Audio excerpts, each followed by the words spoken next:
ಓಂ ವಿಶ್ವಸ್ಮೈ ನಮಃ. ನನ್ನ ಪ್ರೀತಿಯ ಬಂಧುಗಳೇ, ಈ ದಿನ ಪಾಡ್ಯಮಿ, ಅದರಲ್ಲೂ ಬೃಹಸ್ಪತಿ ವಾಸರ ಯುಕ್ತಾಯ.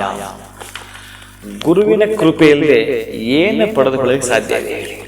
ಯಾವುದು ಕೂಡ ನೀವು ಭೋಗ ಭಾಗ್ಯಗಳು, ಯಾವ ಭಾಗ್ಯಗಳು ಅನುಭವಿಸಲು ಸಾಧ್ಯವಿಲ್ಲ.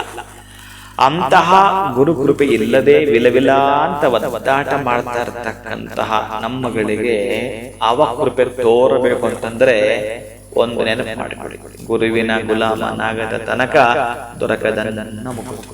ಗುರು ಸೇವೆಯನ್ನ ಮಾಡುವಂಥದ್ದು, ಇವತ್ತು ಗುರು ಭಕ್ತಿಯಲ್ಲಿ ಮುಳುಗುವಂಥದ್ದು, ಗುರು ಸ್ತೋತ್ರ ಪಠಣ ಪಾರಾಯಣ ಮಾಡುವಂಥದ್ದು. ನೀವು ಗುರುವಿನ ಅಷ್ಟೋತ್ರ ತೆಗೆದು ನೋಡಿದ್ರು ಇವತ್ತಿನ ದಿನ ಹೇಳಿಕೊಳ್ಳಲೇಬೇಕಾಗಿರತಕ್ಕಂಥ ಅದ್ಭುತವಾಗಿರತಕ್ಕಂಥ ಸಣ್ಣ ಮಂತ್ರ, ಅತ್ಯಂತ ದಿವ್ಯ ಶಕ್ತಿ ತುಂಬಿರುವಂತಹ ಮಂತ್ರ. ಆ ಒಂದು ಗುರುವಿಗೆ ಸಂಬಂಧಪಟ್ಟ ಗುರುವಿನ ಅಷ್ಟೋತ್ತರದ 51ನೇ 51 ಅಂತಂದ್ರೆ ಇನ್ನು ನಿಮಗೆ ಈ ವಾರಕ್ಕೂ ಈ ಸಂಖ್ಯೆಗೂ ಪ್ಲಸ್ ಈ 51ಕ್ಕೂ ಏನು ಅವಿನಾಭಾವ ಸಂಬಂಧ ಇದೆ ಅಂತಂದ್ರೆ, ಓಂ ದಕ್ಷಿಣಾಯನ ಸಂಭವಾಯ ನಮಃ, ಓಂ ದಕ್ಷಿಣಾಯನ ಸಂಭವಾಯ ನಮಃ, ಓಂ ದಕ್ಷಿಣಾಯನ ಸಂಭವಾಯ ನಮಃ. ಈ ಮಂತ್ರವನ್ನು ಹೇಳಿಕೊಳ್ತೀರಿ.